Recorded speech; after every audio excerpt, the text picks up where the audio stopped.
não consola a gente quando a gente fica triste e nunca se dá o trabalho de entender como é estar no nosso lugar. Você nos desencoraja a pensar de forma criativa e a fazer as coisas do nosso jeito. Você vive mentindo pra gente! E ainda por cima, você nunca nos escuta!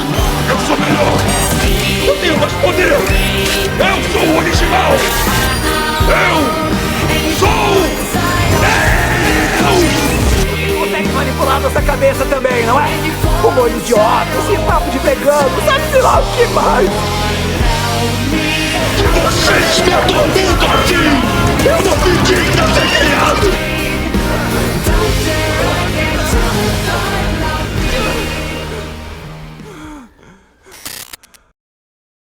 Digital Circus, uma minissérie que estreou no YouTube em outubro de 2023 e que explodiu a internet e tomou proporções ainda maiores, até mesmo entrando para o catálogo da Netflix e tendo seu último episódio programado para lançar nos cinemas. E bem, eu sou o Master e no vídeo de hoje eu quero falar um pouco sobre essa minissérie e a genialidade da sua criadora, Ghostworks. Então bem, antes deixe seu like, se inscreva no canal e é isso, vamos pro vídeo.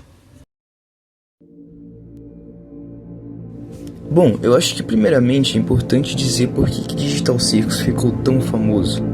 Bom, Digital Circus é uma minissérie que foi estreada no YouTube, ou seja, ela não foi feita com grandes produtoras nem nada do tipo. Ela é uma minissérie indie, portanto, ela tem uma equipe menor, uma equipe bem pequena, não tão grande quanto de grandes produtoras.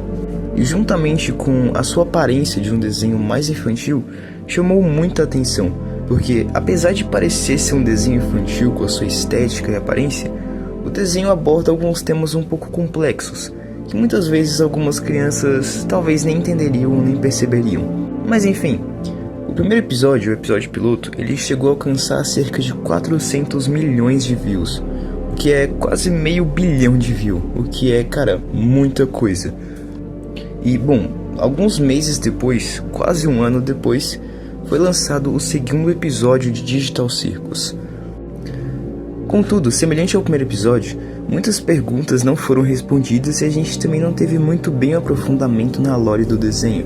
Ou seja, faltavam muitos episódios ainda pra gente entender um pouco do que se tratava aquele universo. Mas a gente já tinha uma base, digamos assim, do que a série seria, de como ela seria construída. Ou pelo menos o que imaginávamos.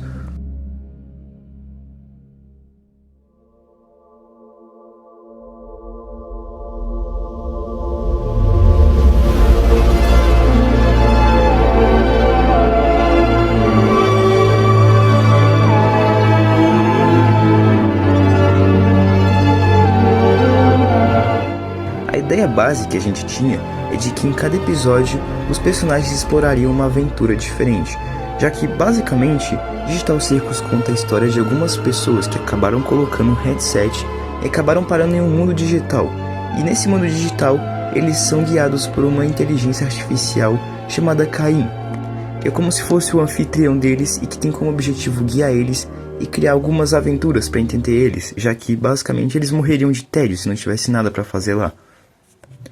No entanto, com o lançamento do terceiro episódio, a gente conseguiu perceber uma coisa um pouco diferente. A gente percebeu que em cada episódio de Digital Circus teríamos o aprofundamento de um personagem diferente. E isso, claro, também foi confirmado pela própria criadora, a Ghostworks, onde no Twitter dela, ela falava que em cada episódio ela ia tentar aprofundar algum personagem.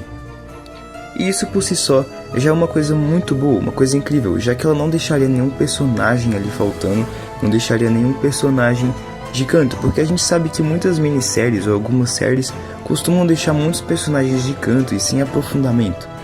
E certo, depois de alguns episódios, uma coisa ficou um pouco notável. Lembra que eu falei que Digital Circus, apesar da aparência de ser um desenho infantil, ele conseguia tratar de alguns temas bastante importantes e profundos? Pois é, eu até poderia dizer que Digital Circus é uma série que não é focada no público infantil, mas a Ghostworks ela conseguiu tratar os temas importantes tão bem que ela conseguiu transmitir a mensagem para todos os públicos, resumidamente, construindo em cada personagem algumas camadas do que faziam esse personagem ser o que ele é, como por exemplo o Jax, um dos personagens mais misteriosos que nós tínhamos no início, que parecia ser só um coelho sádico e cruel que não se importava com ninguém. mas que ao decorrer da série a gente conseguiu perceber que na verdade ele se importava muito com as pessoas.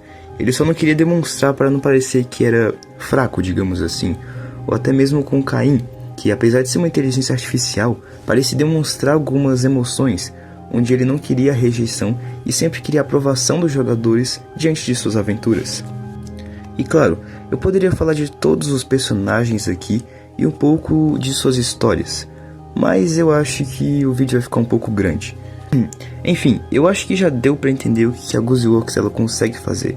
Ela consegue trazer um contraste dentro da série, fazendo com que alguns momentos engraçados também tenham alguns momentos importantes que ficam reflexivos, que faz a gente pensar o que faz aquele personagem ser ele.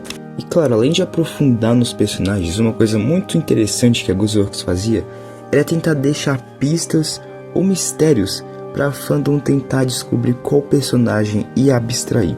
E se você não sabe o que é abstrair, no mundo de Digital Circus, resumidamente, quando um personagem começa a enlouquecer, ele fica com algumas falhas, alguns bugs ali.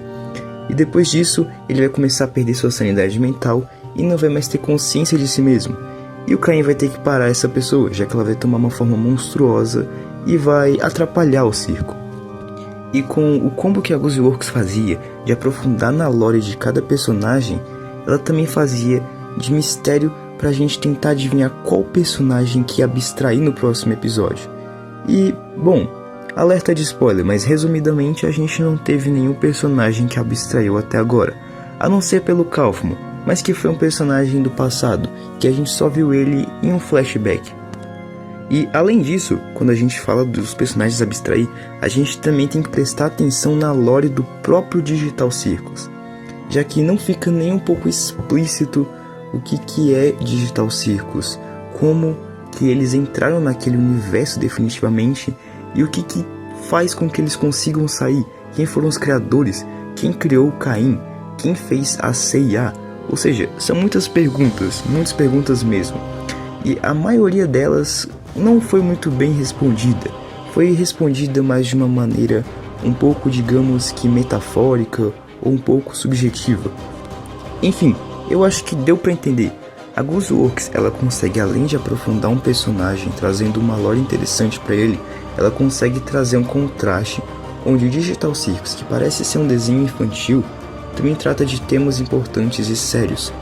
E claro, além disso, ela também consegue nos proporcionar muito mistério na lore do desenho, fazendo a fandom criar teorias, que eu acho que foi uma das coisas que mais deixou o Digital Circus vivo, as teorias, já que em cada episódio a gente esperava para ver se aquela nossa teoria estava correta, e isso é uma das coisas mais geniais que uma série consegue fazer.